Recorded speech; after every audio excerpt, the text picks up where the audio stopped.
Assalamu alaikum hammeге. Assalamu alaikum hürmetli kanalımыздың ағзалары. Мінекей бүгін ағзам менен Жұмагүл апамның ізінен барып келатырмыз. Бүгін екі тойым бар еді. Құдай қаласа әммесіне үлгеруім керек. Әммеңізге ұзақ өмір тілеймен. Нені арман мақсат етсеңіз, Құдайым әммесіне жетіңіз, жамалық көрмең. Мұхтар ағама рахмет, көп. Осы азамат әйтеуір қызметімде түн демей, күн демей, ойбай Мұхтар аға тез жет дейміз келеді.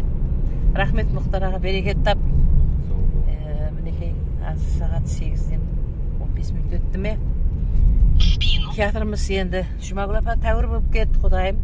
Ауырып тұрдым, аунап тұрдым деп жақсы болып кетті. Сол бақтыма аман бол, дүния тұрған тұр. Олыңның қызметінде, жақсы күндерінде бізге қызмет бұйырсын. Саламат бол.